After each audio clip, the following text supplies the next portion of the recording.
une progression que tu as pu voir chez un débutant entre avant, quand tu utilisais la méthode traditionnelle, et maintenant, depuis que tu utilises plutôt les approches écologiques dynamiques? Ben, écoute, c'est vraiment, vraiment le jour et la nuit. Dans l'approche traditionnelle, j'avais des élèves dont je croyais que c'était des causes perdues. Je croyais que j'avais des élèves qui pourraient jamais obtenir une ceinture bleue. Des cas ici de gens là, vraiment qui ne progressaient pas dans l'approche traditionnelle, qui avaient de la misère souvent à se concentrer ou à de se rappeler ce que je leur disais, faisaient constamment les mêmes erreurs, très, très rigides, mais maintenant, tout le monde progresse. Puis j'ai maintenant des élèves qui ont jamais touché à l'approche traditionnelle. J'ai des élèves à qui j'ai jamais montré une technique. Ce sont des élèves que j'enverrais se battre contre n'importe qui du même niveau d'expérience et du même âge. C'est pas compliqué. Mes élèves qui s'entraînent 2 fois par semaine sont meilleurs que les élèves qui s'entraînent 5, 6, 7 fois par semaine ailleurs. Donc d'abord, bonjour Nathan, tu vas bien? Très bien, et toi? Oui, ça va. Donc, comme on a chacun nos publics respectifs, je pensais que ça pourrait être intéressant là, de commencer en se présentant chacun. Donc, j'apprécierais si tu pouvais te situer un petit peu, me dire d'où tu viens, ce que tu fais, qu'est-ce qui te motive et comment tu as commencé là, tes travaux dans le monde de la pédagogie et de la motricité. Bien. Ben, écoute, moi, je vis en Suisse. J'habite dans la région du Valais et je suis en train de terminer mon master en enseignement du sport à l'université de Lausanne.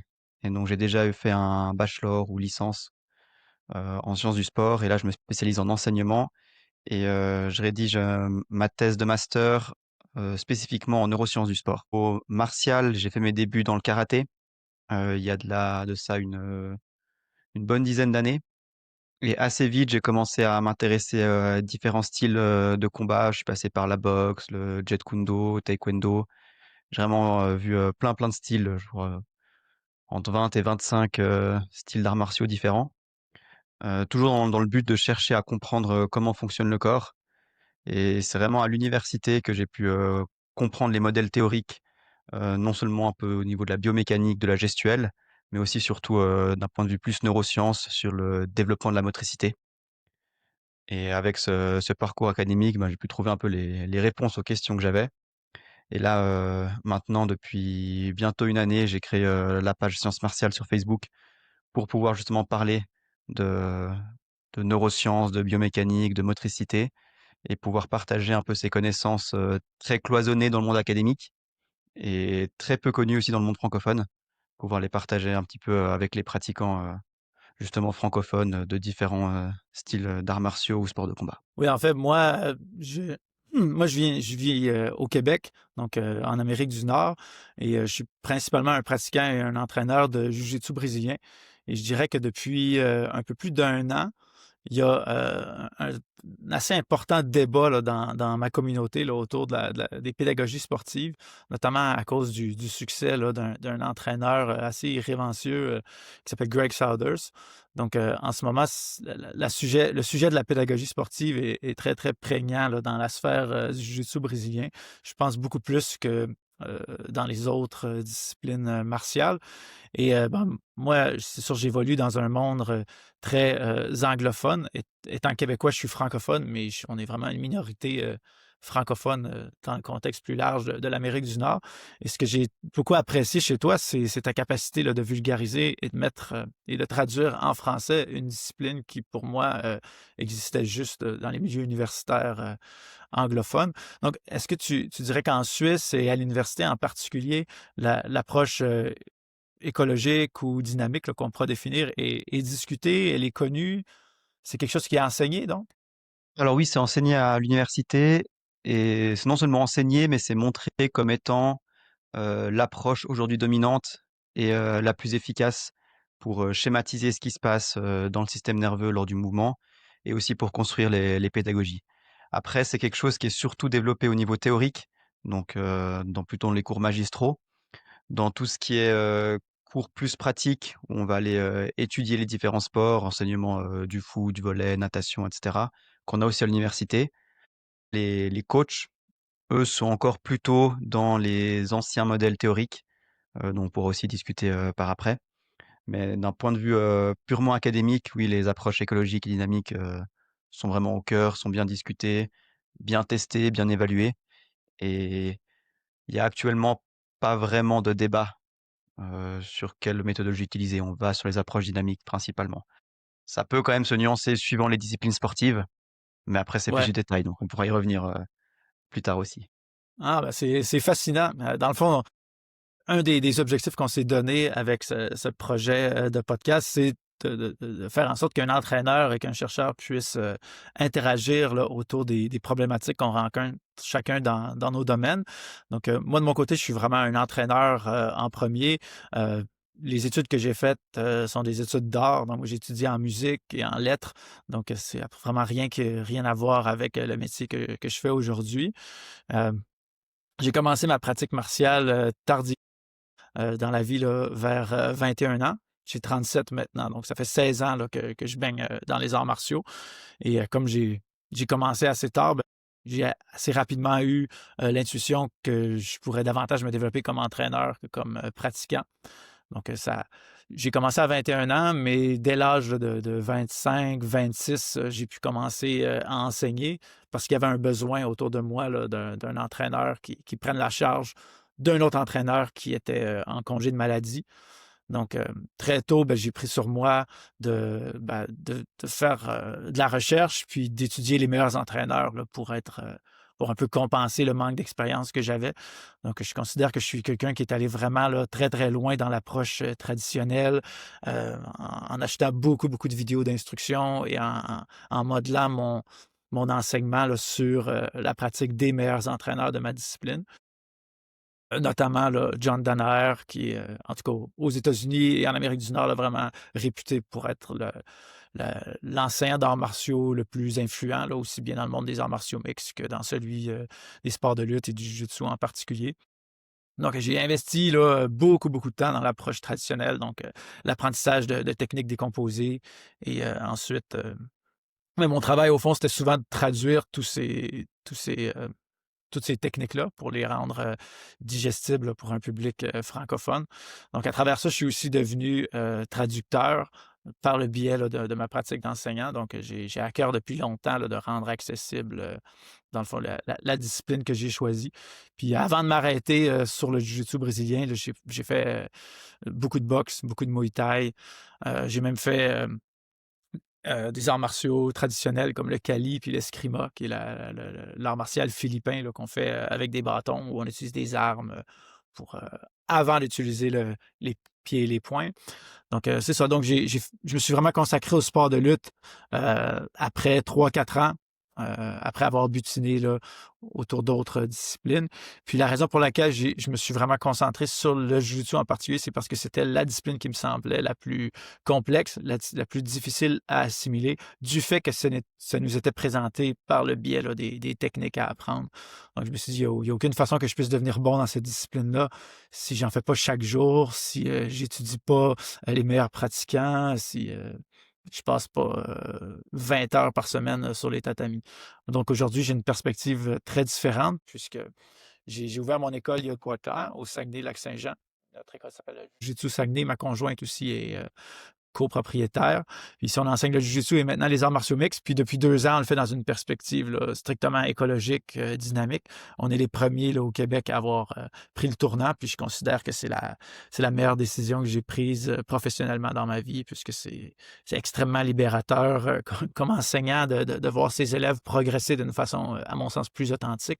Mais bon, on aura l'occasion d'échanger euh, pendant cet épisode et peut-être les prochains qu'on fera aussi.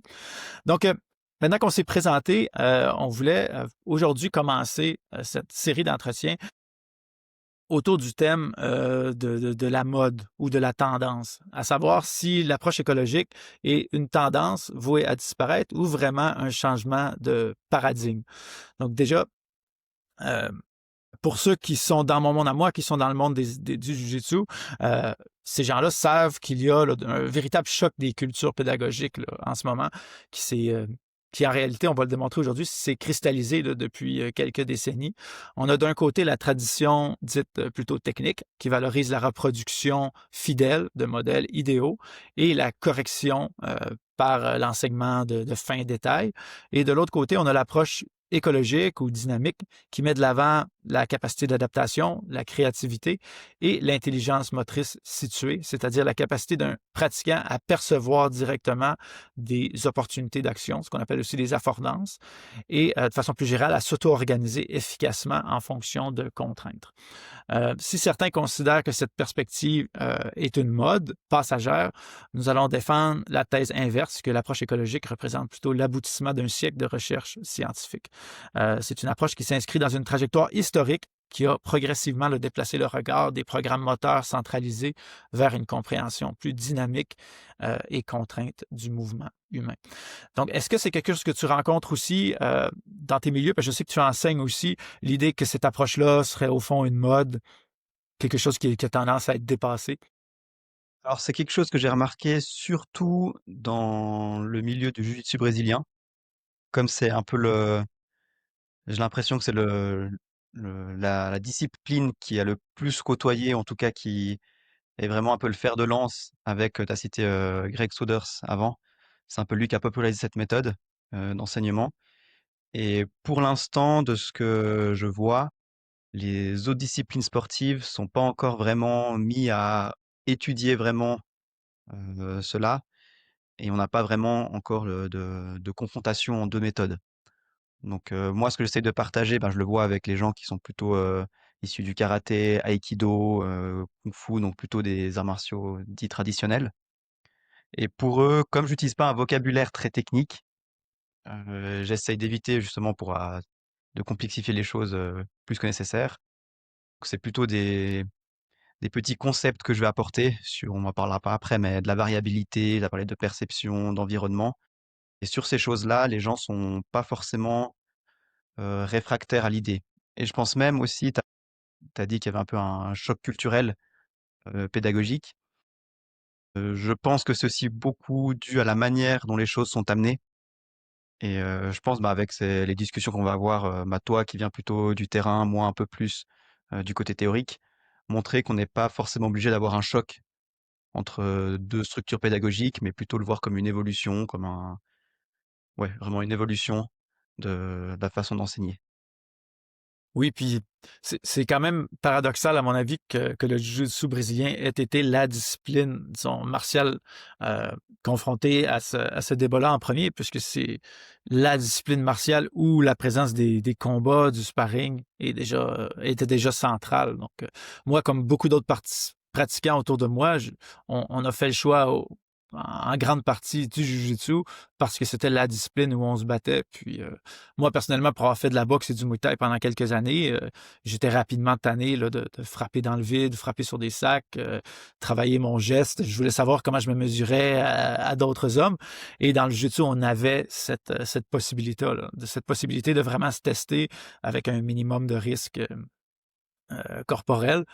Donc, on est déjà dans une discipline où on accorde beaucoup d'importance à la vérification des faits par la pratique. Et ce qu'on remarque assez fréquemment dans la discipline, c'est que plus les gens avancent, plus ils ont tendance à délaisser la partie statique et à aller vers une pratique très dynamique. Donc, chez les élèves, disons, compétiteurs, chez les élèves avancés, leur vendre, entre guillemets, l'approche écologique, c'est très facile parce qu'ils sont déjà, en quelque sorte, dans la pratique concrète. Et là, en fait, ce qu'on doit leur montrer, en fait, c'est qu'on a une façon avec l'approche par contrainte de vraiment mettre à l'échelle des exercices pour approcher la discipline là, de façon des fois plus régimentée, si je peux dire. Donc, c'est bien de se battre. Quiconque ce bas va finir par devenir plus compétent, mais il y a une façon plus intelligente et structurée d'apprendre une discipline où il y a énormément de choses qu'on peut faire. Là. Mais après ça, ce qui est compliqué, c'est de convaincre, par mon expérience, convaincre les gens qui commencent, qui peuvent apprendre dans le feu de l'action par eux-mêmes, qui peuvent se fier à leurs instincts et qui peuvent s'écouter. Là. Donc, une idée qui est toujours là, qui est toujours présente, je dirais, c'est toujours l'idée de développer des mauvais plis. Là. Si les gens commencent pas d'une façon très, euh, je vais pas dire structurée, mais avec un enseignement très explicite, ben, les gens vont développer des mauvais plis qui vont nécessiter là, beaucoup de travail par la suite. Et ça, c'est quelque chose qu'il faut démonter. et que moi, comme entraîneur, j'ai eu l'occasion là, à maintes reprises de constater sur les tatamis euh, que les gens sont capables de résoudre des problèmes moteurs dès leur premier cours et qu'on n'a pas besoin de les tenir par la main tant que ça. Euh, Par rapport à la question des tendances aussi et des changements de paradigme, euh, je vais peut-être préparer quelques notes là, pour ça. Donc, on pourrait dire que la tendance scientifique, c'est un mouvement qui est plutôt provisoire. On peut dire que c'est une mode. C'est souvent une évolution qui est interne à une discipline, qui ne va pas nécessairement impacter d'autres sphères de la société, dont la portée va être souvent plutôt cyclique d'une durée qui va être courte. On va penser à l'usage des montres GPS dans les sports, on va penser aux diètes paléo, keto. Dans les arts martiaux, on va penser au cross-training, tout l'engouement qu'il y a eu il y a quelques années là, autour de l'entraînement fonctionnel, des gadgets. Et ben, la tendance, elle peut disparaître sans laisser de traces. Tandis que de son côté, le changement de paradigme, bon, c'est plutôt une révolution conceptuelle qui va transformer la manière qu'on a de poser des questions, d'interpréter les phénomènes. Sur le plan de la durée, bon, on va être face à un changement durable. On peut comparer le créationnisme au darwinisme et la sélection naturelle, euh, Einstein, la théorie de la relativité, le cognitivisme qui est confronté ben, à une approche dynamique ou écologique. Donc, et dans notre monde à nous, le monde des arts martiaux, du passage de l'enseignement technique à l'approche dynamique. Mais peut-être que pour les gens qui nous écoutent, qui ont déjà une pratique ou qui sont entraîneurs, je pourrais leur donner une petite idée de ce à quoi peut ressembler un cours lorsqu'on adopte une approche comme la nôtre. Donc déjà, la première chose qu'on va faire, c'est éliminer les échauffements décontextualisés. Donc plutôt que d'amener les élèves à faire des mouvements sur le sol sans adversaire, on va plutôt chercher à leur faire faire des jeux ou des exercices avec un partenaire où il y a une notion de résistance, mais où on va contraindre là, le mouvement pour éviter évidemment les chutes, éviter d'avoir à porter le poids de l'autre lorsque le corps n'est pas échauffé. Donc, c'est pas qu'on considère pas que c'est nécessaire de monter la chaleur corporelle progressivement, mais c'est qu'on va essayer de le faire d'une façon euh, où dès le départ, on pratique notre discipline. Ensuite, ben, on va avoir l'idée là aussi de présenter des jeux où les élèves sont amenés à toucher à différents volets de la discipline. Donc, on leur dit pas... certaines personnes pensent qu'un cours écologique ou par contrainte, c'en est un où on fait juste se battre du début à la fin. Euh, donc, on va par exemple faire des jeux où on va rester debout, où on va donner un objectif de connexion.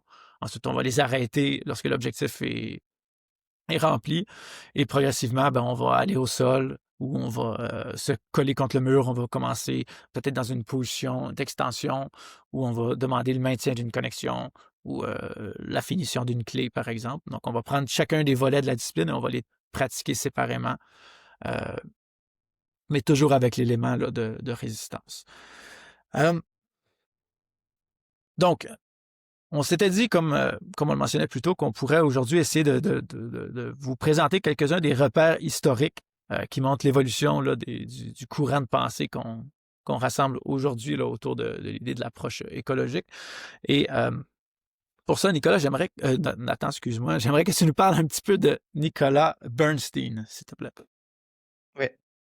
Alors, tout à fait, souvent, quand on essaie de faire un peu l'historique de l'évolution des méthodes d'entraînement, ou en tout cas de la conceptualisation du mouvement et de la motricité, on revient souvent à Bernstein, qui a été très popularisé aussi ces dernières années avec typiquement Rob Gray, le chercheur de la motricité en Arizona, qui en parle beaucoup. Parce qu'en fait, c'est un chercheur qui a fait des découvertes assez parlantes et donc qui permettent assez facilement d'expliquer l'évolution du savoir dans ce domaine spécifique. En fait, Nicolas Bernstein, c'était du coup un chercheur soviétique qui a été euh, populaire principalement pour son expérience sur les forgerons. Les forgerons avaient répété le même mouvement. On était déjà dans le travail dans les usines avec l'idée qu'il fallait un maximum de rendement, donc essayer d'avoir un maximum de production. Et on a été analyser le mouvement des forgerons qui devaient frapper avec un marteau sur une pièce pour voir si on ne pouvait pas optimiser ce mouvement-là. Ce que Bernstein a fait, c'est qu'il a placé des petites billes réfléchissantes sur les articulations, donc sur le poignet, sur le coude, sur l'épaule, et en faisant une série de photos à chaque étape du mouvement, en regardant juste les forgerons avec ces petites billes sur eux, on pouvait voir le tracé que faisait chaque articulation lorsque le forgeron faisait son geste. Donc l'hypothèse de base, donc si on retourne un peu dans le contexte, c'est que on avait en tête un mouvement parfait. On devait essayer de chercher, copier et répéter un maximum de fois pour avoir une redondance, si on veut, dans la perfection et essayer de s'en approcher au maximum. Et avec cette expérience, on a remarqué que les trajets que faisaient le poignet, le coude et l'épaule étaient très variables. On n'avait jamais, quasiment jamais le même chemin. Et ça a beaucoup interrogé à l'époque, parce qu'on s'est dit, bah, normalement, les forgerons font que taper sur une pièce toute la journée. Ils ont automatisé un peu comme des robots et leur geste est à chaque fois au millimètre exactement le même. Et on s'est rendu compte que pas du tout. Donc ça a été vraiment un premier fait assez marquant dans l'évolution de notre compréhension de la motricité. C'est qu'il n'y avait pas un seul geste, mais qu'on est continuellement en train d'avoir des gestes différents qui vont être adaptés pour atteindre l'objectif qu'on désire. Et c'est suite à cela que Bernstein va poser le problème des degrés de liberté. C'est Exactement. Après, c'est comme ça qu'on... Ouais. ouais, il a conceptualisé justement, tu parlais du phénomène de degré de liberté, parce qu'on remarque effectivement dans l'apprentissage d'un mouvement que les débutants sont toujours très rigides, avec des mouvements parfois saccadés, et plus on progresse, plus on commence à pouvoir délier le geste. Et il a schématisé ça en conceptualisant les degrés de liberté. Donc chaque articulation du corps est un degré de liberté. Et lorsqu'on débute l'apprentissage, ces degrés de liberté sont ce qu'on appelle gelés, c'est-à-dire que le poignet va être gelé au coude et va être gelé à l'épaule. Et donc sur un mouvement assez complexe, le corps va simplifier le mouvement.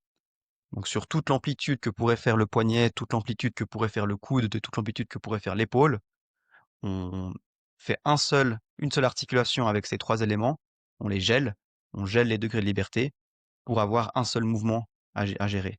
Ce qui fait que dès qu'on déplace l'épaule, le coude et le poignet vont être euh, ensemble, et on aura un seul mouvement très saccadé, mais qui va être utile du coup pour atteindre l'objectif. Et plus on progresse dans l'apprentissage, plus les degrés de liberté vont pouvoir se délier. Donc on va pouvoir rajouter un petit peu plus de liberté dans le coude, dans le poignet et dans l'épaule pour que ces articulations puissent bouger indépendamment et chacune essayer d'amener un petit élément de précision supplémentaire. Et donc il a théorisé des stades d'apprentissage. Le stade 1 où le corps bouge en un seul bloc, un stade 2 où le corps commence à explorer pour voir qu'est-ce qui fonctionne et qu'est-ce qui ne fonctionne pas. Et le troisième stade, où le corps exploite les possibilités qu'il a. Et c'est l'image qu'on a en tête dès qu'on regarde des athlètes de haut niveau euh, bouger dans l'espace de manière très fluide, très précise. C'est un peu le dernier stade où on est capable d'utiliser le corps entier de manière optimale. Et en quoi tu dirais que ces découvertes-là viennent remettre en question l'approche traditionnelle? Alors, ça n'a pas directement remis en question. Les champs de recherche, ils évoluent des fois dans un domaine et le temps que ça se démocratise auprès de tous les chercheurs, que les expériences soient refaites, ça prend vraiment beaucoup de temps. Donc, pour situer l'expérience du forgeron de Bernstein, on est dans les années 1960 et ça a été 1920 repris même? Alors Ou c'est- 1920, c'était vraiment ses premiers travaux qui n'étaient pas encore vraiment sur la motricité. Et ça s'est développé. Ensuite, il y a eu la guerre, donc forcément, il y a eu un petit blanc dans l'histoire des sciences. Et ça a pu être repris après les guerres mondiales, après la Deuxième Guerre mondiale. Et donc, il a pu vraiment publier, puis refaire ses résultats qui ont eu l'impact qu'on connaît aujourd'hui. C'était vraiment dans les années 60. Et donc, cette expérience a permis à d'autres chercheurs, du coup, de essayer de voir comment ça pouvait se passer dans plus sur le terrain. Et donc on a eu d'autres chercheurs dont on discutera par la suite qui ont poursuivi dans cette ligne et qui se sont opposés du coup, tu disais un peu le courant qui était bien ancré à l'époque, c'était ce qu'on appelle le cognitivisme et donc qui schématisait le mouvement humain un peu comme on schématiserait le fonctionnement d'un robot ou d'un ordinateur avec le cerveau qui serait une carte mère qui pourrait envoyer une commande et le corps obéirait et effectuerait la commande que le cerveau a programmée.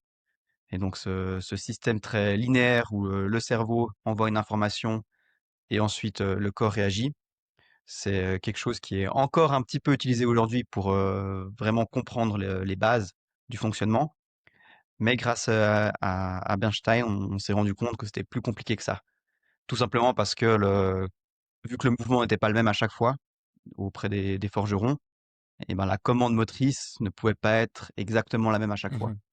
Et en fait, plus expérimenté le forgeron, plus variable est son mouvement. Et inversement, plus débutant est le forgeron, plus rigide est son mouvement. C'est bien ça? Alors, au niveau de la rigidité, oui. Après, au niveau de la variabilité, on a toujours de la variabilité, qu'on soit expert ou débutant. On remarque qu'il y a tout le temps des changements. La grosse différence va se faire sur l'incidence de ces changements. Un débutant va beaucoup varier dans son geste et il va aussi beaucoup varier dans le résultat. C'est-à-dire qu'on va prendre peut-être plutôt dans le domaine sportif pour visualiser, c'est un peu plus simple. Si on prend un lancer de fléchette, c'est assez assimilable à ce que fait un forgeron. Donc un geste qui doit être hyper précis avec un objectif visé au milieu de la cible. Un débutant va avoir des grosses variations de mouvement. Le poignet partira un peu plus vite, un peu plus lentement, un peu plus haut, un peu plus bas. Mais il y aura aussi une grosse différence sur la précision de sa fléchette. Donc il va jamais réussir à toucher à chaque fois le centre avec son mouvement qui est variable. Alors qu'un expert, il aura lui aussi toujours de la variabilité, mais qui sera déjà un peu amoindrie, mais elle sera toujours présente. Et dans cette variabilité, il sera capable de quand même chercher la précision. Donc on pourrait parler, si on veut, de variabilité qui est fonctionnelle. Mhm. Oui, tout à fait. Dans les sports de combat, moi, avec ce que je fais parfois c'est de amener les élèves à s'organiser là, autour d'un objectif. Je vais utiliser des cibles que je vais coller sur les chandails de, de mes pratiquants et je vais leur dire d'atteindre la cible, mais avec les moyens de leur choix. Donc, le pratiquant plus expérimenté va être capable d'atteindre la cible avec sa main gauche, avec sa main droite, de façon linéaire, de façon circulaire, en tournant avec ses deux jambes, avec le bout de son pied, avec le talon. Tandis que le débutant va avoir tendance à frapper un peu partout autour de la cible. Parfois, il va toucher la cible, mais pas à chaque fois. Et il va le faire d'une façon souvent prévisible où il va répéter les mêmes gestes. Donc, c'est déjà cette capacité d'adaptation qu'on voit dans la capacité d'une personne à reproduire un objectif, mais avec des moyens différents. Ça illustre bien du coup, les stades d'apprentissage Ouais. de Bernstein. Du coup, ben, les débutants qui sont au premier stade, où ils doivent atteindre un objectif et ils n'ont pas beaucoup de possibilités de l'atteindre, ils sont assez verrouillés, assez crispés. Et dès qu'ils vont atteindre quelquefois l'objectif, ils vont souvent répéter ce qui a fonctionné. Donc, s'ils ont réussi à trouver avec le pied gauche à toucher la cible, ça va souvent être le pied gauche qui va avoir tendance à sortir comme gestuelle. L'idée, c'est justement de l'inviter à essayer d'autres choses pour qu'il ne soit pas bloqué sur son pied gauche, mais qu'il puisse utiliser aussi le pied droit, la main gauche, la main droite, et cetera. Et on rentre dans le deuxième stade d'apprentissage qui est l'exploration des degrés de liberté avant d'arriver vers les experts et le troisième stade d'apprentissage qui est l'exploitation de ces degrés de liberté. Ben, on peut peut-être passer déjà au prochain chercheur à qui on doit, je crois, l'expression d'approche écologique, ou en tout cas l'utilisation du mot écologique qui souvent porte à confusion. Je parle de James Gibson et ses travaux sur la perception directe. Est-ce que tu peux nous dire quelques mots sur Gibson? Oui, alors James Gibson, c'est un psychologue. Heu, Là, on quitte vraiment le domaine du sport et de la motricité, pardon, pour aller vraiment vers la psychologie et on essayait d'identifier comment les comportements, émergeaient dans une situation et on doit le terme, écologique parce qu'on parle de perception écologique qu'on retrouve ensuite dans les théories écologiques, du sport et le terme, écologie fait référence ici à l'environnement. Donc en fait, si on veut, c'est la perception de l'environnement. Et ce qu'a montré, Gibson, c'est que la perception de l'environnement donnait directement des informations auxquelles on allait réagir sans forcément qu'il y ait de de transposition directe ou active entre, un individu, un animal, sportif et son environnement. Juste le fait que l'environnement change, ça va modifier les comportements, d'un individu. Donc ça a été vu, sur les animaux, puis ensuite, sur les êtres humains et ce qui est important à retenir, c'est vraiment que l'environnement dans lequel on est donne des informations. C'est le Mmh. centre vraiment de Gibson et que sans parler vraiment d'entraînement, Gibson n'était pas encore dans le développement et l'entraînement, c'était vraiment juste le fonctionnement de la perception. C'est que notre environnement nous donne des informations et on est capable de percevoir certaines informations plus que d'autres. On peut imaginer si on schématise un petit peu d'un point de vue, évolutionniste, être capable de repérer un danger, donc un buisson qui va bouger dans une forêt, on va directement assimiler ça à un danger. On va pas juste voir des feuilles qui bougent, on va déjà avoir une Mmh. interprétation, une information concrète qui est apportée juste avec l'environnement qui se modifie et donc c'est à Oui. partir de cette connaissance-là, sur la perception écologique, qu'on a déduit aussi que pour tous les mouvements, du coup là plutôt sportifs, il fallait prendre en compte cette dimension, on va dire, continue entre, un individu et son environnement. Et on peut pas étudier le mouvement sportif sans prendre en compte l'environnement. Oui, Ce tout à qui fait. revient à ce que tu disais sur le fait de travailler à l'échauffement, de manière statique, comme c'est beaucoup fait. Et ben, typiquement ici, on ne prend pas en compte, l'environnement du combat où il y a de l'opposition, de la résistance à un adversaire. Et typiquement, bah, Gibson a permis de se rendre compte qu'il fallait cet élément résistance pour, se rapprocher au plus de la situation. Oui, dans le fond, pour moi, dans le fond, Gibson, c'est celui qui resitue l'humain dans son environnement comme une forme de vie, au fond, qui est indistincte, ben, non, qui est distincte quelque part des autres formes de vie existantes, mais qui nous sort d'une conception des fois très abstraite où l'humain perçoit son environnement de façon des fois quasiment détachée. En fait, l'environnement est plutôt perçu de façon très utilitaire pour l'être humain qui considère d'abord ce qu'il peut faire de son environnement, ce que lui permet l'environnement plutôt que quelque chose à être observé là, de façon détachée. Là. Comme un enfant voit un tabouret en fait, quand un enfant voit un tabouret, il ne voit pas nécessairement un type de chaise sur lequel s'asseoir, mais il voit un obstacle sur lequel grimper, sur lequel se tenir en équilibre. La fourmi voit le tabouret comme ben, une surface sur laquelle peut-être créer son nid. Euh, un être humain qui a besoin de monter pour aller chercher un livre dans une bibliothèque perçoit le tabouret comme euh, quelque chose sur quoi grimper. Donc, on perçoit de façon utilitaire notre environnement et l'environnement agit aussi sur nous. Et pour moi, ça, la phrase de Gibson célèbre, là, j'agis pour percevoir et je perçois pour agir, elle est toujours en arrière-plan quand je prépare mes entraînements, parce que je sais que, par exemple, si j'ai quelqu'un qui est sur son dos, ou même prenons un exemple debout, là, parce que c'est peut-être plus concret là, pour les gens qui font pas d'arts martiaux. Si j'ai quelqu'un devant moi que je cherche à frapper, et ben, je peux juste avancer en ligne droite, le frapper, mais je peux aussi prendre un angle. Et dès que je prends un angle, que je commence à me bouger, ben, des opportunités d'action qui vont se créer. Donc, je peux juste observer mon partenaire et essayer de frapper une cible, ou je peux bouger et là, tout à coup, des nouvelles cibles vont se créer. Donc, je peux percevoir en agissant, en me déplaçant, mais je peux directement percevoir une ouverture et frapper. Donc, on est comme dans une relation là, symbiotique, interdépendante, où tout ce que je fais crée des nouvelles opportunités d'action, tout ce que fait mon adversaire crée des opportunités d'action. Et là, c'est euh, un des concepts là, de Gibson qui me vient en tête, c'est celui d'affordance, qui est vraiment très important. Peut-être que tu pourrais nous dire quelques mots sur celui-ci. Ouais. Bah, tu viens de parler du fait qu'un combattant, il va voir des cibles sur son adversaire et ça, typiquement, c'est quelque chose qui n'est pas instinctif. Dès que je vois quelqu'un, même si je suis sur un ring avec des gants, en tant que débutant, j'aurai pas de cible et ça, c'est grâce à l'entraînement, et à l'apprentissage qu'on a appris à voir, bah, à percevoir la tête, le foie comme des cibles, de frappe. Pour un lutteur, ça pourrait être les bras, les jambes comme, des cibles à saisir et donc cette, fonctionnalité qu'on donne à ce qu'on perçoit, c'est ce qu'on appelle justement les affordances. Donc l'objectif de l'entraînement avec cette notion d'affordance, c'est de réussir à faire émerger, si on veut, les affordances aux yeux de débutants pour qu'au lieu de voir un corps humain avec des cheveux, des yeux, un nez, une bouche, un cou, etc. Et de voir de façon assez passive le corps humain, ils perçoivent, ou en tout cas ils ressentent, entre guillemets, une cible au niveau du visage, une cible au niveau du foie, du torse, etc.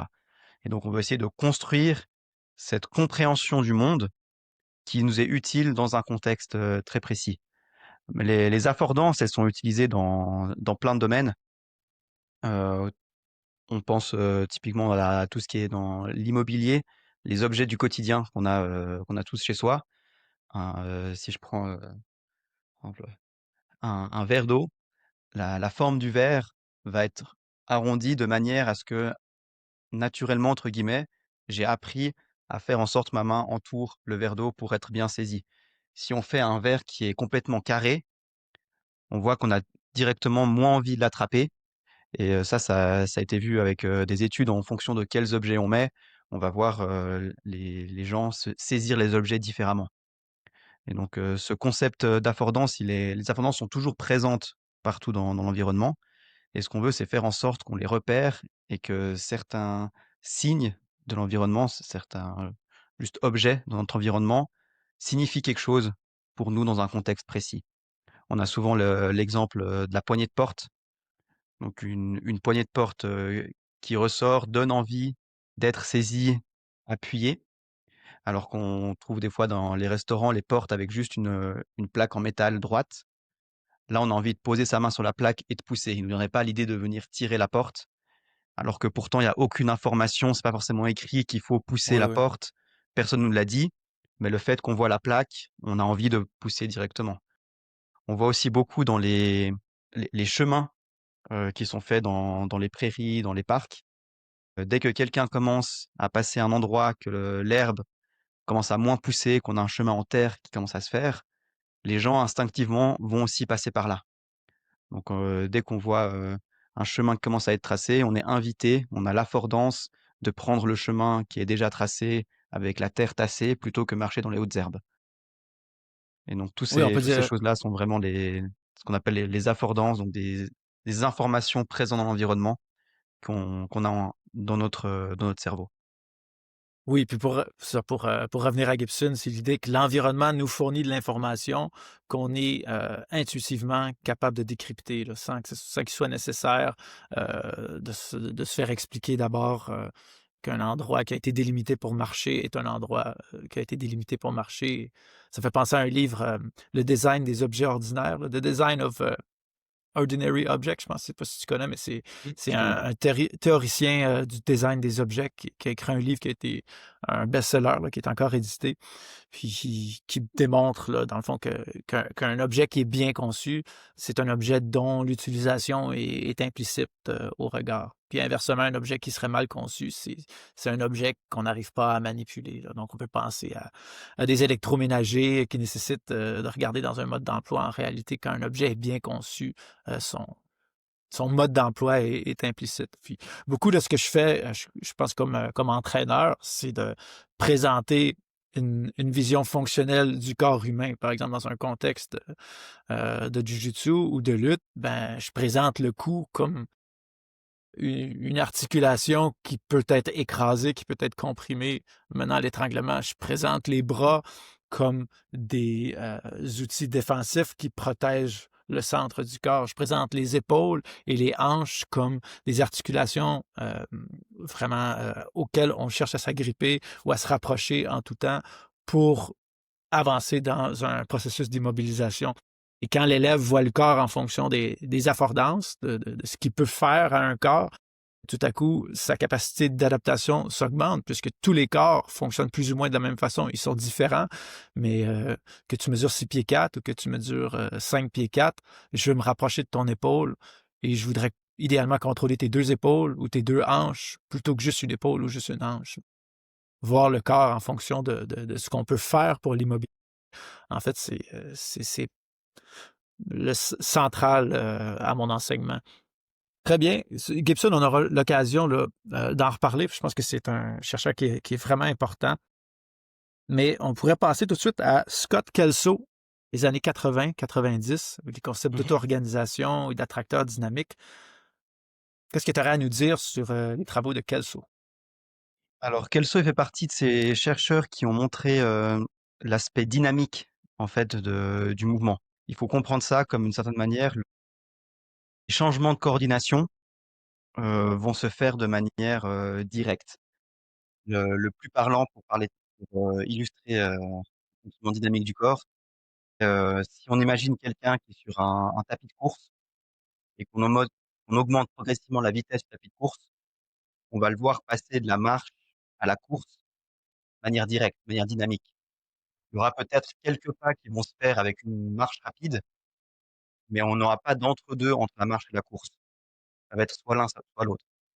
Et donc ce passage d'une motricité à l'autre est ce qu'on appelle, le dynamisme ou entre les motricités. Et si on met ça en lien avec, l'environnement dont on parlait avant, on se rend compte que le tapis de course était partie de l'environnement. Juste en modifiant quelques paramètres sur ce tapis, on peut avoir un changement assez énorme du fonctionnement du corps.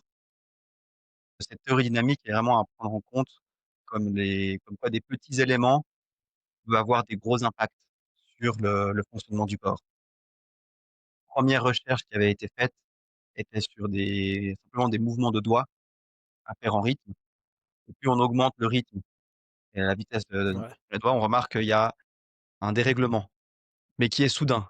C'est pas les doigts sont en rythme, les doigts sont un petit peu moins en rythme et ils sont pas du tout en rythme. Ils sont dans ce qu'on appelle soit en phase, donc vraiment les 2 à gauche, les 2 à droite, soit en antiphase. Un doigt va aller à gauche, l'autre va aller à droite et ils vont avoir un mouvement symétrique. Et donc on passe d'un mouvement, je veux dire, identique à un mouvement symétrique lorsqu'on augmente le rythme, de manière directe, de manière dynamique. Et ce changement permet justement de comprendre qu'on a plusieurs motricités qui sont ancrées et on va plonger dans une motricité ou l'autre en fonction de la situation. Oui, et pour moi, ça, c'est un concept que je trouve très inspirant pour développer des entraînements, puisque je considère qu'une qualité chez un pratiquant, disons, expérimenté, c'est d'aller vers ce moment de bascule et de ne pas être surpris par un changement de phase, ça, si on peut dire. Par exemple, lorsqu'on est au sol et qu'on cherche à se défendre contre un partenaire qui veut s'approcher et nous immobiliser, bien, initialement, on va avoir tendance à se tourner vers lui et à pointer nos pieds, nos mains vers lui pour le garder à distance, se connecter, le repousser, se relever. Mais si notre adversaire commence à pousser nos jambes vers l'extérieur, bien, il y a un moment où on ne peut plus se tourner vers le partenaire et on doit maintenant se tourner dans l'autre direction, comme pour fuir l'adversaire. Donc, le pratiquant plus expérimenté va savoir exactement à quel moment se tourner, s'éloigner, euh, parce qu'il comprend à un niveau préconscient qu'il n'a plus l'opportunité de se tourner vers le partenaire. Défensivement aussi, debout dans un combat de kickboxing, le joueur plus expérimenté va savoir quand passer d'un régime offensif à un régime défensif, repasser à un régime offensif où on va aller de l'avant pour se rapprocher, et un régime défensif où on va plutôt s'éloigner pour reculer. Et il y a toutes sortes de jeux et d'exercices qu'on peut faire pour amener les pratiquants à se familiariser avec ce moment où ils vont passer d'un stade à l'autre. Ce que j'aime bien faire aussi, des fois pour perturber, c'est des attracteurs qui, dans le fond, sont des façons de se stabiliser autour de quelqu'un. C'est en utilisant des contraintes, notamment la contrainte de ne pas pouvoir connecter les mains autour de quelqu'un. C'est très naturel pour les êtres humains de vouloir ralentir un adversaire en connectant les mains, mais souvent, ça crée une situation où les opportunités qui pourraient être saisies ne le sont plus parce que c'est trop stabilisateur de connecter les mains. Donc, on va faire des jeux où la connexion des mains va soit être une possibilité en transition d'un état à un autre, ou on va contraindre complètement la connexion des mains pour amener les élèves à s'éloigner en quelque sorte de ces phases qui des fois sont un petit peu limitantes. Est-ce que tu vois ce que je veux dire? Oui, Dans ce ouais, tout à peut-être fait. qu'on pourrait mieux la question des attracteurs, pour moi, est très importante parce que c'est souvent ce que je cherche à briser. Puis, j'ai l'impression que pour d'autres, l'attracteur, c'est un peu un mauvais pli. Est-ce qu'il y a un parallèle à faire entre l'attracteur et ce qui serait, disons, un mauvais pli ou une sorte de défaut d'apprentissage qu'il faut essayer de démêler?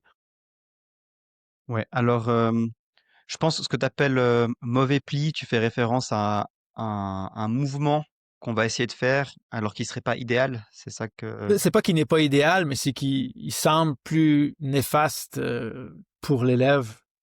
On dirait que ça l'amène dans une mauvaise direction, puis on dirait que l'élève a de la misère à s'en éloigner. Par exemple, un élève qui se sent, qui garde les mains basses parce que c'est très fatigant d'avoir les mains hautes.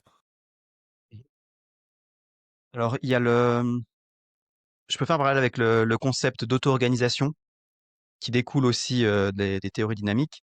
C'est qu'en fait, le corps va choisir de lui-même le mouvement ou la coordination la plus économique possible.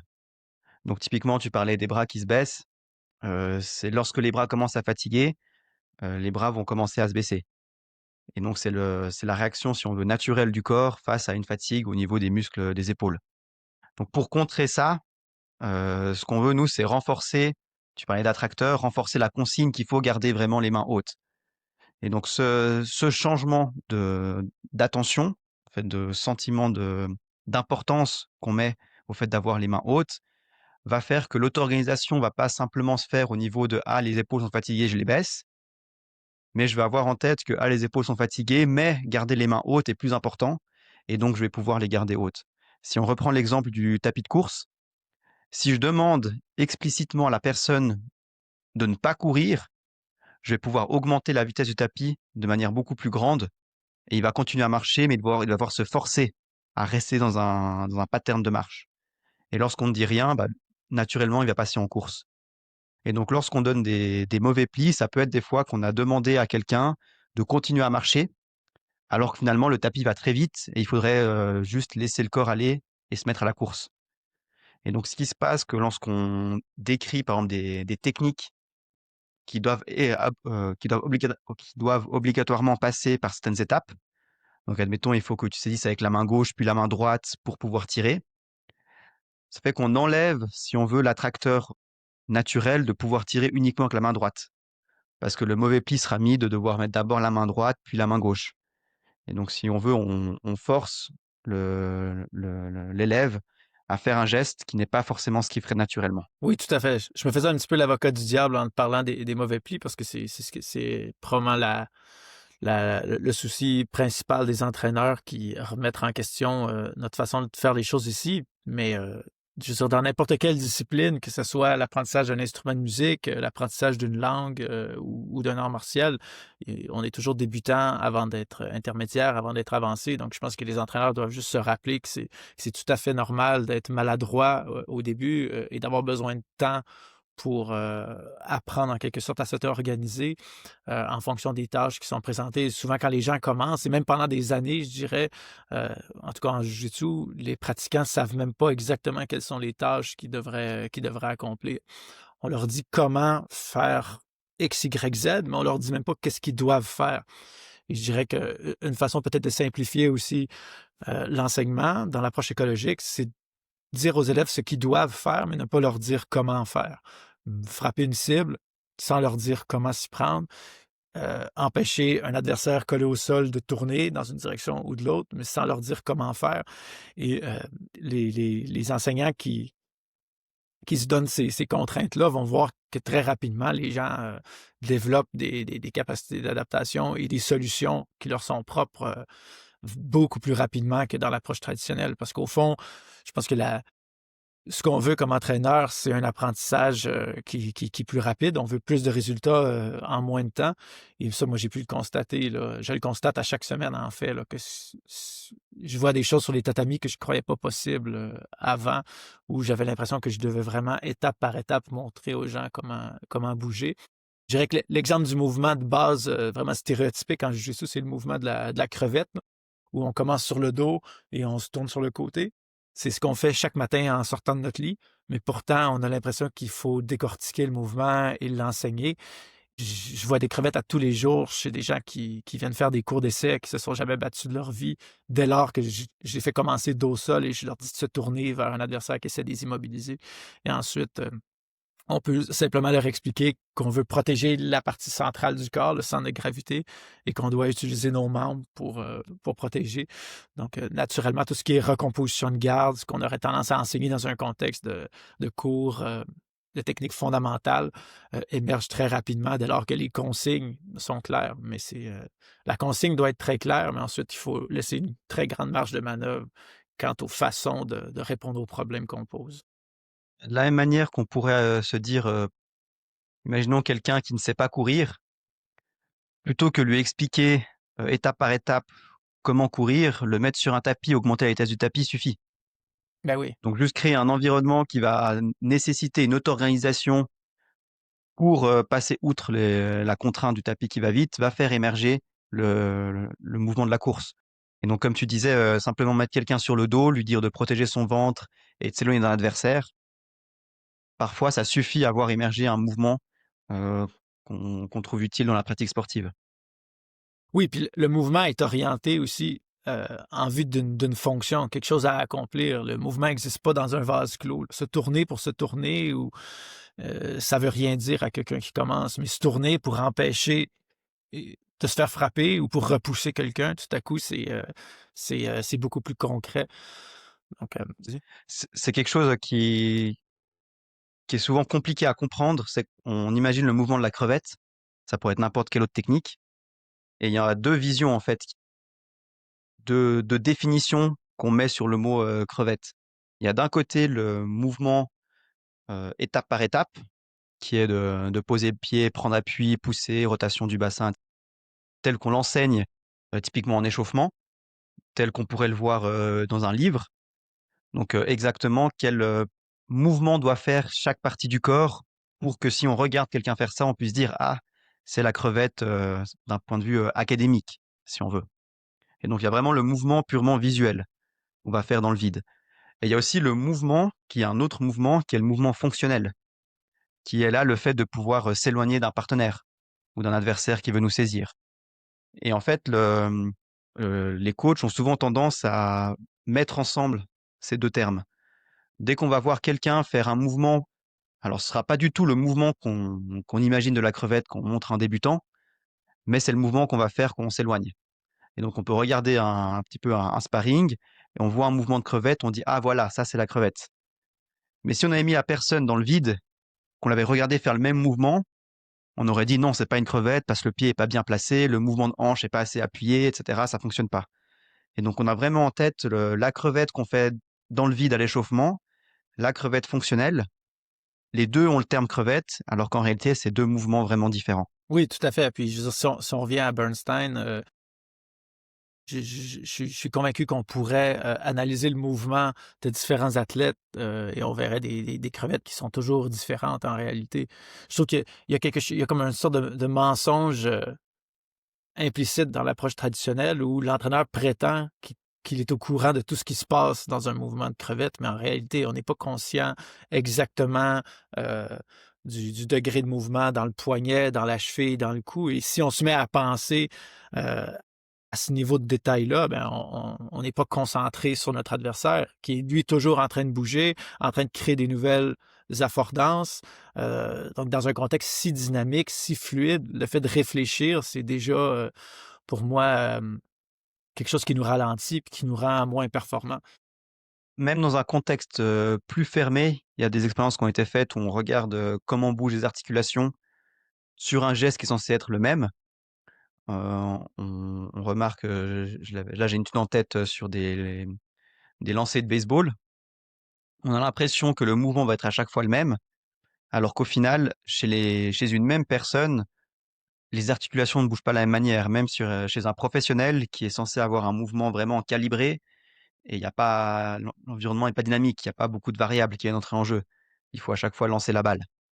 Et donc même sur un même lancer de balle, on va avoir une composition corporelle, un agencement des articulations, une coordination vraiment différente. Donc non seulement on a une signature individuelle qui va avoir beaucoup de variations, et en plus entre les individus, tu parlais entre les combattants, chacun a ses propres signatures de mouvement, qui va être elle aussi variable. Donc c'est impossible de définir exactement au millimètre près, à la contraction musculaire dans le bon timing, comment doit être fait le mouvement de la crevette, vu que c'est l'exemple. Parce que chaque mouvement de la crevette que moi je vais faire est différent. Et en plus, chaque mouvement de la crevette que toi tu vas faire par rapport au mien sera aussi différent. Ce qui donne une variabilité quasiment infinie. Oui, tout à fait. On voit bien à quel point on est face à un changement de paradigme, là, et pas seulement une tendance, là. On pense le mouvement de façon complètement différente. Puis je dirais, sur le plan personnel, comme entraîneur, c'est très libérateur d'enseigner de façon écologique et d'être face à des gens qui réussissent à apprendre à leur façon. On dirait on se met moins de pression, on est moins frustré, on est dans un enseignement qui est beaucoup plus positif, où on va être agréablement surpris de voir des solutions auxquelles on ne s'attendait pas, tandis que pour moi, l'approche traditionnelle, c'est une approche très négative, très interventionniste, où je devais toujours intervenir en fait, pour contraindre, mais contraindre d'une façon qui était trop interventionniste, si je peux dire, là. Donc, tu veux intervenir pour pas qu'il y ait de mauvais plis, pour que l'élève apprenne de la bonne façon, et quand il n'est pas capable de le faire, ben c'est frustrant. Donc, on a tendance aussi à privilégier les élèves qui réussissent mieux, qui progressent en dépit de notre enseignement, parce que je pense que l'approche traditionnelle, c'en est une où les entraîneurs souvent mettent plus de bâtons dans les roues qu'ils aident vraiment. Est-ce que tu as juste Finalement, un exemple à donner sur sur une progression que tu as pu voir chez un débutant entre avant, quand tu utilisais la méthode traditionnelle, et maintenant, depuis que tu utilises plutôt les approches écologiques dynamiques, au niveau des capacités et à quel point ils apprennent vite? Est-ce que tu aurais peut-être sur des compétences de base qu'on doit avoir en Jiu-Jitsu, combien de temps il te fallait avec l'approche traditionnelle, plus ou moins en moyenne, et combien il te faut de temps maintenant pour enseigner ça? ben, écoute, c'est vraiment, vraiment le jour et la nuit. Dans l'approche traditionnelle, j'avais des élèves euh, dont je croyais que c'était des causes perdues. Je croyais que j'avais des élèves qui pourraient jamais obtenir une ceinture bleue. Et je me sentais mal à l'aise comme enseignant et comme propriétaire, puisque je me retrouvais dans une situation où, parce que ces gens-là s'entraînaient avec moi depuis 2, 3, 4 ans, ben, je me sentais presque l'obligation de leur donner une ceinture, parce que je me disais que ces gens-là allaient se démotiver, mais quelque part, ça, c'est l'histoire de tous les arts martiaux qui se diluent au fil du temps, là. C'est que dans l'approche traditionnelle, on a beaucoup de gens qui ne progressent pas, qui ne s'améliorent pas, mais parce qu'on veut les garder comme clients de notre école, on finit par les valoriser en leur donnant des ceintures. Et les gens qui progressent dans notre discipline, ce sont ceux qui ont les capacités individuelles de s'entraîner beaucoup, beaucoup, là. Donc, je parle de 4, 5, 6 fois, 10 fois par semaine. Ce sont des gens qui vont faire souvent de la recherche de leur côté, qui vont aménager des espaces de pratique pendant leur semaine où ils vont pouvoir en faire plus. Tandis que maintenant que j'ai une approche écologique, ben, même des gens qui pratiquent 2 fois par semaine euh, atteignent le niveau que je considère minimal pour changer de ceinture. Donc, la différence, elle est marquante. Je veux dire, j'ai des cas ici de gens là, vraiment qui ne progressaient pas dans l'approche traditionnelle, qui avaient de la misère souvent à se concentrer ou à de se rappeler ce que je leur disais, faisaient constamment les mêmes erreurs, très, très rigides, mais maintenant, tout le monde progresse, parce que je considère que vraiment tout le monde peut devenir bon dans un sport de combat comme le Jiu-Jitsu. Si les gens sont capables de se lever le matin, d'aller au travail, de venir ici, ils sont pas en danger de mort quand ils montent ou ils descendent des escaliers. Quand les gens sont encore capables de bouger et de vivre de façon fonctionnelle, ils sont capables d'apprendre à se défendre aussi. Mais évidemment, ils doivent apprendre à se défendre d'une façon qui leur est propre et non pas en essayant de reproduire ce que moi je considère être la bonne façon de se défendre. Donc, écoute, les exemples, il y en a vraiment j'en ai des dizaines et des dizaines ici, là. Mais il aurait fallu voir l'avant, il faudrait voir l'après pour vraiment voir. Mais j'invite beaucoup les gens au Québec à venir s'entraîner ici, ou du moins à venir voir ce qu'on fait, parce que je sais que les entraîneurs doivent voir doivent voir pour le croire, là, en quelque sorte. Puis, c'est pas compliqué. Mes élèves qui s'entraînent 2 fois par semaine sont meilleurs que les élèves qui s'entraînent 5, 6, 7 fois par semaine ailleurs. Puis c'est pas juste qu'ils sont meilleurs juste dans un combat de jiu-jitsu où il y a un gagnant après 5 minutes de combat, c'est qu'ils sont meilleurs dans plus de volets de la discipline aussi. Parce que l'approche traditionnelle, du moins en jiu-jitsu, ce que ça fait, c'est que ça crée des spécialistes. Ça crée des gens qui des fois après 3, 4, 5 ans de jiu-jitsu, deviennent très bons dans une position ou deux, dans un alignement ou deux, mais ça fait des gens qui sont spécialisés beaucoup trop tôt, alors qu'ici, nos élèves sont très polyvalents. Ici, on se bat avec le kimono, on se bat sans le kimono. Nos élèves peuvent lutter, peuvent passer la garde, ils peuvent être dans n'importe quel alignement de garde. On pratique la discipline au complet, puis on a assez de temps avec 2 entraînements par semaine pour devenir bon dans toute la discipline. Tandis que dans l'approche traditionnelle, bon, on a tendance à travailler en silo, passer des fois 2, 3 semaines sur une même technique ou une même série de techniques, mais pendant ce temps-là, il y a tout le reste de la discipline qu'on ne pratique pas. Et, ouais, comment dire, c'est vraiment le jour et la nuit. Il faudrait que je te présente des élèves puis que je te montre des vidéos il y a 2 ans. Et là, maintenant, ça fait 2 ans que j'ai pris ce tournant-là. Puis j'ai maintenant des élèves qui n'ont jamais touché à l'approche traditionnelle. J'ai des élèves à qui j'ai jamais montré une technique. Et ce sont des élèves que j'enverrais se battre contre n'importe qui du même niveau d'expérience et du même âge. Donc, pour moi, l'expérience est faite. Après ça, c'est vraiment un travail différent comme enseignant. Je dirais que c'est beaucoup plus... on se remet beaucoup plus en question comme entraîneur lorsqu'on ne fait pas juste répéter au fond des techniques. On doit chaque jour là, essayer de penser aux mots qu'on va utiliser en espérant présenter des opportunités d'action qui vont être saisies par les élèves. Mais ça ne fonctionne jamais comme on le veut.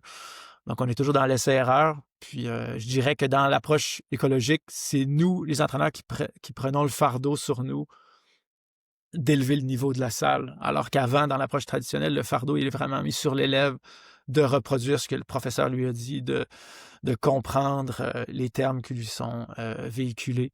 Donc, moi, j'adore, j'aime porter ce chapeau-là. C'est ce que j'ai toujours voulu faire, de toute façon, comme entraîneur.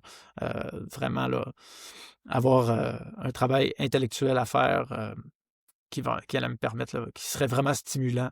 Tandis que l'approche traditionnelle, au fond, c'est de répéter ce que d'autres ont dit avant soi. C'est pas très difficile.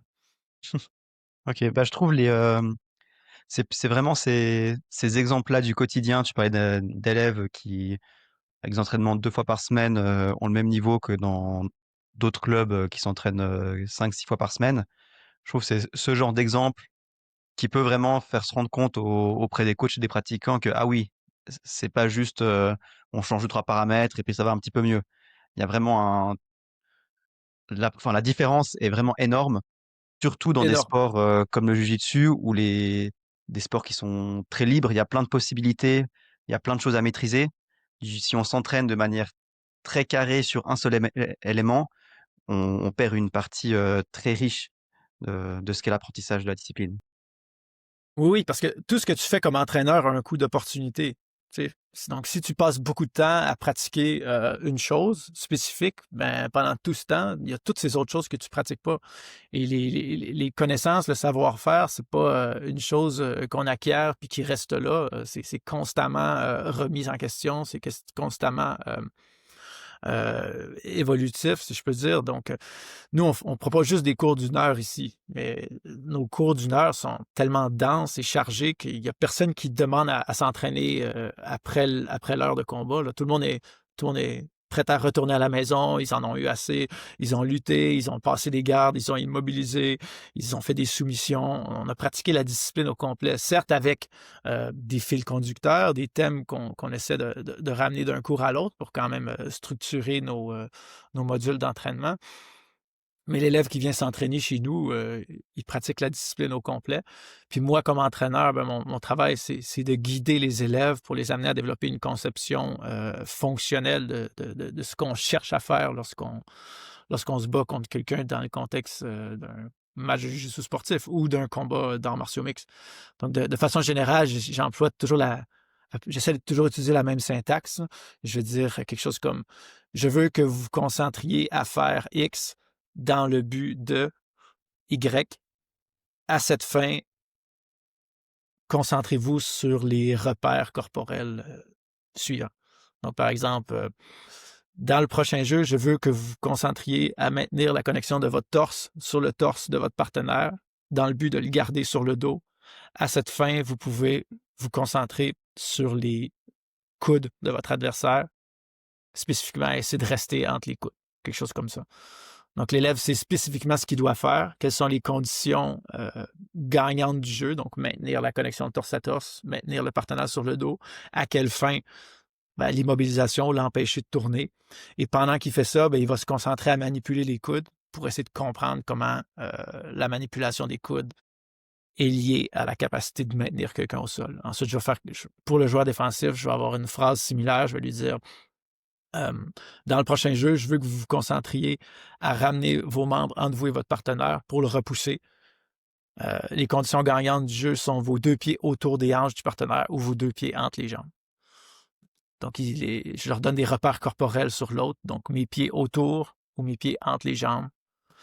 Et là, je vais souvent répéter ces phrases-là pendant la période de jeu, au cas où des fois l'attention se perd un petit peu. Là. Des fois, les chats sont fatigués. C'est pas tout le monde qui a la même capacité d'attention aussi. Donc, je vais souvent leur rappeler. Et les expériences qu'ils vont avoir vont faire en sorte qu'ils vont s'améliorer. Et on va voir chez les gens plus avancés ben, une plus grande capacité à modifier, à changer l'alignement, à agripper de différentes façons. Ils vont avoir plus d'idées, au fond, que les débutants qui, eux, doivent en premier avoir une expérience. Et c'est pas que l'approche écologique empêche des fois d'enseigner de façon plus prescriptive, mais c'est juste qu'on met l'expérience vraiment comme étant première dans le processus d'apprentissage. Ça ne donne rien d'expliquer à quelqu'un comment il devrait immobiliser quelqu'un s'il n'a jamais eu l'expérience d'essayer de garder quelqu'un collé contre le sol. Parce Donc, que là, tout ce que tu décris, ben, on faisait l'historique un peu plus ou moins de l'évolution de la recherche scientifique dans ce domaine-là.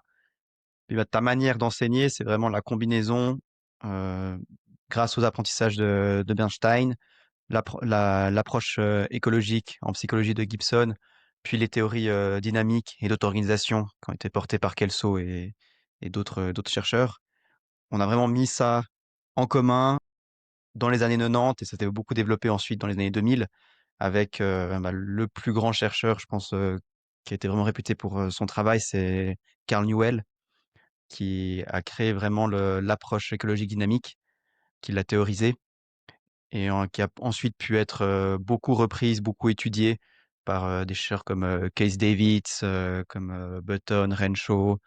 Il y a vraiment plein de chercheurs qui se contentent non plus seulement de théoriser et de montrer comment est-ce qu'on peut percevoir le fonctionnement du cerveau et du corps, mais qui vont aussi donner les modèles qui permettent à d'autres chercheurs de faire des expériences de terrain. Et pour moi, ça, c'est oui, vraiment l'avantage qu'on a depuis une quinzaine d'années, c'est d'avoir des expériences de terrain dans lesquelles on va comparer les approches traditionnelles et les approches écologiques dynamiques. Et ce qui est vraiment impressionnant, c'est qu'on remarque que pas forcément dans tous les sports, on obtient des meilleurs résultats, parce que c'est souvent des périodes assez courtes ou durant lesquelles on fait l'expérience. Mais on remarque que sans expliquer les techniques, on arrive à atteindre le même niveau sur 2-3 semaines d'entraînement.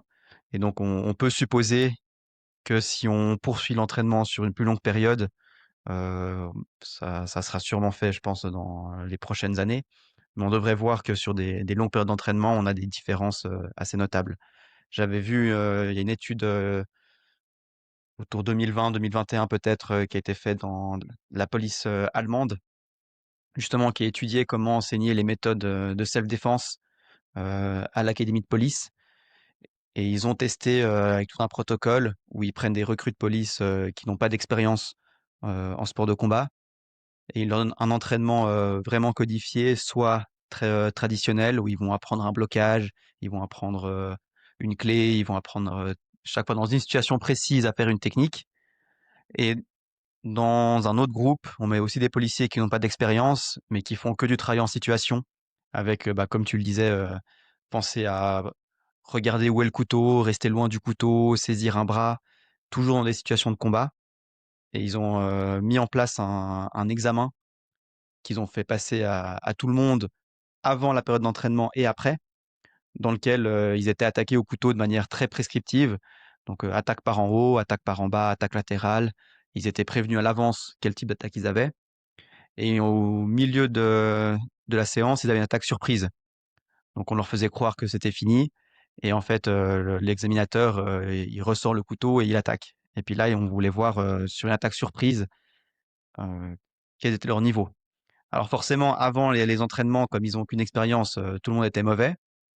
Et dès qu'ils ont refait le test après l'entraînement, on remarque que si on se concentre uniquement sur un test où il faut défendre une attaque qui est annoncée à l'avance, donc on dit OK, maintenant il faut défendre une attaque au couteau qui vient par le haut, et on attaque avec une grosse intensité par le haut.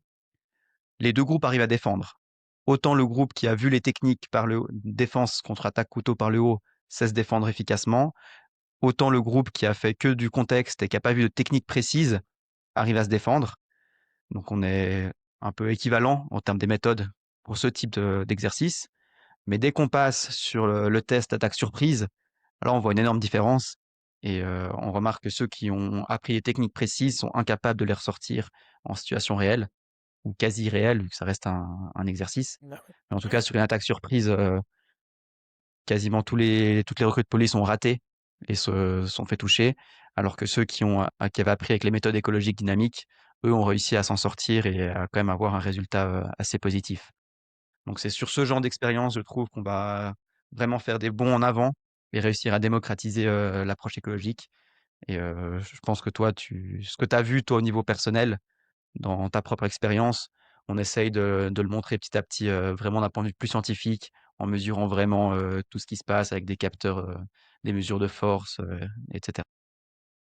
Oui, ça va être des travaux, essentiel pour, un peu légitimer, ce qu'on fait nous dans nos dojos. Puis, de toute façon, ce que tu décris, tous les entraîneurs de jiu-jitsu l'ont constaté, là. Passer des semaines à enseigner des techniques décomposées et ensuite faire des combats positionnels en espérant que les techniques qu'on a pratiquées vont émerger alors qu'on voit rien de ce qu'on a pratiqué. On voit des mouvements différents, on voit des gens, au fond, chercher une façon qui leur est propre de résoudre leurs problèmes. Donc, par exemple, on va enseigner une clé de bras pendant 3 semaines. Après ça, on va faire des combats en position de clé de bras, puis on verra pas du tout ce qu'on a enseigné. En fait, si on persiste à faire les combats en position de clé de bras, éventuellement, les gens vont trouver des façons de finir la clé de bras, mais qui vont leur être propres, qui ne seront pas les techniques ou les façons de bouger qu'on leur a montrées. Donc, ce sont des expériences quelque part qu'on peut faire soi-même au dojo. Puis, moi, en quelque sorte, mon club depuis 2 ans, parce que mon approche est strictement écologique, là, j'essaie pas de sauver l'approche traditionnelle et faire une approche qu'on appelle des fois hybride, mais j'ai l'expérience que c'est possible de former des gens qui n'ont pas d'expérience d'arts martiaux sans leur montrer des techniques, en leur présentant seulement des objectifs à accomplir et je vois que ça fonctionne. Puis si on voulait en quelque sorte choisir un autre groupe de contrôle, bien, on a qu'à regarder du côté des arts martiaux traditionnels qui, dans beaucoup de cas, font que de la technique décomposée, s'attardent vraiment sur l'esthétique du geste et ne font aucun combat, donc ne testent pas leur discipline. Donc, à moins d'être vraiment, là, à mon avis, déconnecté de la réalité, il y a personne aujourd'hui qui considère que les arts martiaux traditionnels, sans aspect de combat, sont capables de rivaliser avec les sports de combat. Puis je pense que tout cela, ça tient dans le fond à cette pratique avec résistance. Donc, tout dépendant de la proportion de l'entraînement qui est consacré à l'entraînement avec résistance, bien, on va voir du progrès. Mais si on veut faire des expériences scientifiques, ça prend un groupe qui pratique uniquement d'une façon et un groupe qui pratique uniquement de l'autre façon. Et là, ce qui est embêtant avec les entraîneurs de Jiu-Jitsu qui restent un petit peu dans leur camp puis qui essaient de ménager le chou et la chèvre, ils vont dire non, il faut faire de la technique 30% du temps. Ah, nous, on fait de la technique 20% du temps. Oui, mais basé sur quoi? Je veux dire, tu as fait un test pour savoir qu'à partir de 20% de technique, tu avais un gain significatif. La seule façon de le savoir, c'est de l'enlever complètement ou de faire que ça. Donc, c'est un peu le défi des fois que je propose, un défi que je propose de façon, disons, dans la camaraderie, là, quand même, à mes collègues. Faites juste de la technique si vous pensez que c'est si bon de pratiquer de la technique. Mais aucun d'entre eux croit vraiment qu'ils vont former des élèves compétents s'il n'y a pas l'aspect de combat dans leurs entraînements. Mais bon, grâce aux travaux scientifiques qui sont faits, grâce à des chercheurs comme toi, des chercheurs comme Carl Newell, Keith David, qui ont théorisé là, l'approche par contrainte, mais on est vraiment bien outillés, nous les entraîneurs, dès lors qu'on décide de s'intéresser aux travaux qui sont faits. Donc, c'était en fait notre dernier repère temporel. On voulait parler de la méthode par contrainte. C'est ce que tu as fait. On pourrait consacrer un épisode entier là, à cette méthodologie-là, qui vraiment nous donne des moyens très concrets, des concepts pour développer des entraînements, puisque l'approche par contrainte un peu redéfinit l'entraîneur comme un concepteur d'entraînement plutôt que comme le guide qui prescrit les bonnes façons de faire. Et aurais-tu des références ou peut-être des livres ou des chercheurs, des études qui seraient à lire pour quelqu'un qui veut s'initier à cette approche? Alors, au niveau des livres, alors en français, il y a pas grand-chose, malheureusement. Donc, il faudra plutôt se tourner vers la littérature, anglophone. Il y a déjà les livres de professeur, Rob Gray. Il me semble qu'il vient de publier son 4e. Ouais, qui sort demain. Voilà et du coup, bah, je l'ai ici. Heu, le 1er, How We Learn to Move, donc il y a une très bonne introduction, aux approches écologiques. Il a une manière de vulgariser les choses qui est vraiment intéressante et qui rend, compréhensible même pour des coachs qui n'ont aucun bagage, scientifique. Il a un vocabulaire assez simple, il a des belles métaphores qui sont facilement compréhensibles et sinon un livre un peu plus complexe, juste que je retrouve le titre, de Michael Spittel, qui s'appelle Motor Learning Skill and Acquisition, donc de Michael Spittel. Il y a la 2e édition qui est sortie, autour de 2022, il me semble, 2023, qui est là un p pavé déjà un peu plus conséquent, heu, qui est un peu plus scientifique, mais qui reprend, toute la théorie de l'apprentissage moteur, avec, vraiment des bons exemples et qui prend autant le côté vraiment, moteur, vraiment neuro, vraiment perceptif. Il y a même un côté tout ce qui est autour de la psychologie, de l'enseignant, les feedbacks, quand est-ce qu'ils vont être les donnés, comment on crée de la motivation et cetera. Vraiment très complet. Donc voilà, si les gens parlent anglais, je pense que c'est vers ces ouvrages qu'il faudrait se tourner. Sinon, bah, les ressources, il y a aussi les podcasts, du professeur Rob Gray, donc son podcast, Perception Action qui qui a, plusieurs centaines, d'épisodes, donc il y a de quoi faire et sinon, bah, mon blog, Sciences Oui, Martiales tout sur à fait. Facebook où, j'essaye de synthétiser. Alors je suis pas aussi productif qu'un professeur Rob Gray, j'ai pas encore, trouvé comment automatiser la rédaction des articles pour que ce soit rapide, mais j'y travaille donc petit à petit, j'espère pouvoir fournir des informations en français et puis maintenant, bah, ce podcast, entre toi et moi, on va pouvoir aussi partager, pas mal de choses. Oui, ben, merci beaucoup, Nathan. Je suis vraiment content que tu existes parce que je crois qu'il y a une demande énorme pour ce que tu fais.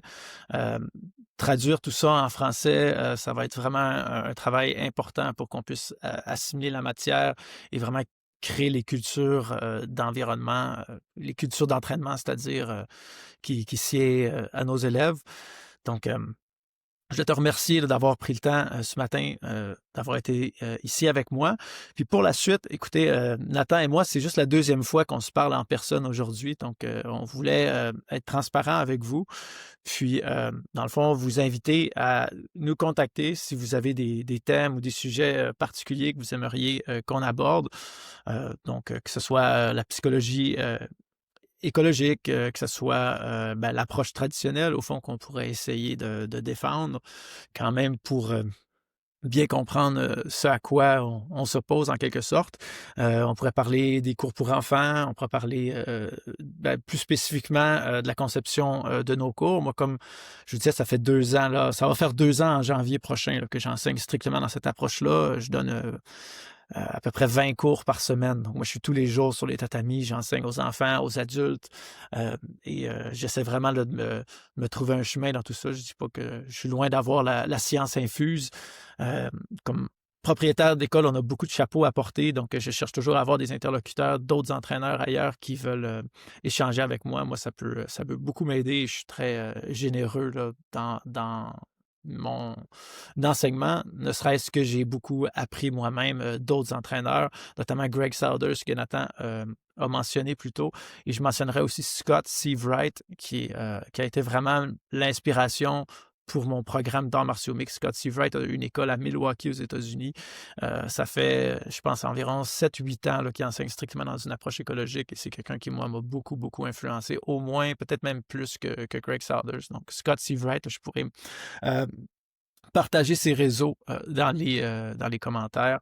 Donc, bref, merci beaucoup de nous avoir écoutés. N'hésitez pas à nous proposer des questions, des thèmes, des situations que vous voudriez qu'on aborde. Et sur ce, je vais vous remercier et vous dire à la prochaine fois. Merci. À la prochaine.